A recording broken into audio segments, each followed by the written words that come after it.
অচক্ষ নামাজ পড়েই ভেবে বসবেন না যে অনেক কিছু করে ফেলছে। এক চিল্লা দিয়ে মনে করে ফেলবেন না যে দিনের জন্য অনেক কিছু করে ফেলছে। একটা হজ করেছেন, ওমরা করেছেন, সিয়াম রেখেছেন, দিনের জন্য দান সৎকার করেছেন, একটা মাদ্রাসা মসজিদ করেছেন, ভেবে বসবেন না আপনি সব অনেক কিছু করে ফেলেছেন এবং অন্যরা সব কক্রোচ তেলা পোকা, ওরা জাহান্নামে যাবে এমনটা মনে করবেন। জানি না আমরা যে কার আমলের কতটুকু আল্লাহর কাছে কবুল হচ্ছে। তো এখানে এই ব্যক্তির সমস্যা ছিল এই, সে নিজের আমলটাকে অনেক ভারী মনে করছিল এবং সে স্টেটমেন্ট দিয়ে ফেললো যে তোকে আল্লাহ পাক মাফ করবে না। এই একটা কথা মন থেকে বলার কারণে তার ইহকাল পরকাল দুটা বরবাদ হয়ে গেল, সে জাহান্নামে চলে গেল। ঠিক আরেক ব্যক্তির ঘটনা আছে এমন, এগুলো সবগুলো রেফারেন্স আছে। এক ব্যক্তি প্রচুর ইবাদত করত, আল্লাহ পাক তার ইবাদত করার জন্যে পাহাড়ের চূড়ায় একটা সুন্দর ব্যবস্থাও করে দিয়েছিলেন। সেখানে ডালিম গাছ হতো, ঝর্ণা আসতো, খাবারের কোনো অভাব নাই। হাদিসে এসেছে 500 বছর সে ইবাদত করেছে। কত বছর?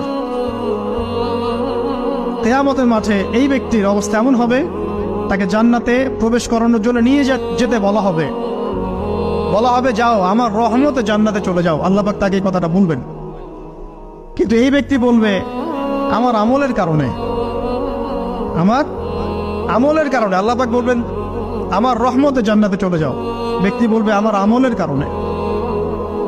আল্লাহ রাব্বুল আলামিন তখন তাকে দেওয়া সমস্ত নেয়ামতগুলোকে এক পাল্লায় করবেন আর তার সমস্ত আমলকে আরেক পাল্লায় করবেন।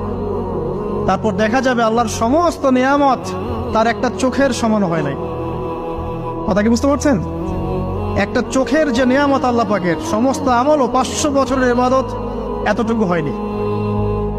তারপর তাকে বলা হবে ওকে জাহান্নামে নিয়ে যাও। এবার জাহান্নামে যাওয়ার সময় সে বলবে আল্লাহ তোমার রহমতে আমাকে মাফ করে দাও। তখন আল্লাহ পাক তাকে আবার ডেকে নিয়ে আসবে, বলবেন যে তোমাকে যে আমি ইবাদত করার জায়গা করে দিয়েছিলাম, এটা কি তুমি নিজে করেছো না আমি করেছি? সে বলবে আপনি করেছেন। তোমাকে যে আমি সৃষ্টি করেছিলাম তখন কি তুমি কোন আমল করেছিলে? বলবে না। তাহলে তোমাকে যে সৃষ্টি করেছি আমি, এটা কি তোমার আমলের কারণে? না। তোমাকে সারা দুনিয়াতে এত নিয়ামত দিয়েছি, এটা কি তোমার আমলের কারণে? সে বলবে না। তখন তাকে জান্নাতে প্রবেশ করানো হবে। কিয়ামতের মাঠে এমন অনেক ঘটনা ঘটবে যেটা আমাদের চিন্তার বাইরে। আরেকজন ব্যক্তিকে ডেকে আনা হবে, যে ব্যক্তি একটা দুটা নয় বরং 100টা খুন করেছে। সে 99 জন মানুষকে হত্যা করার পর ফতোয়া খুঁজে বেড়াচ্ছিল যে আমার তওবা কবুল হবে কিনা।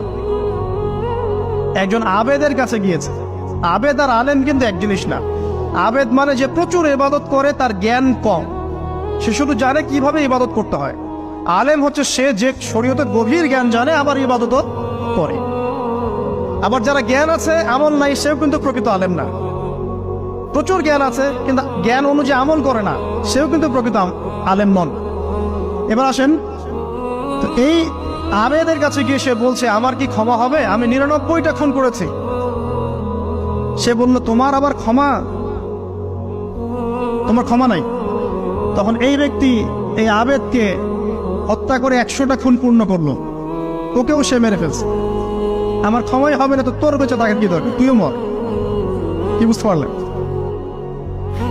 বর্তমান বিশ্বের উগ্র মাথার পলিটিশিয়ানদের মতো অবস্থা।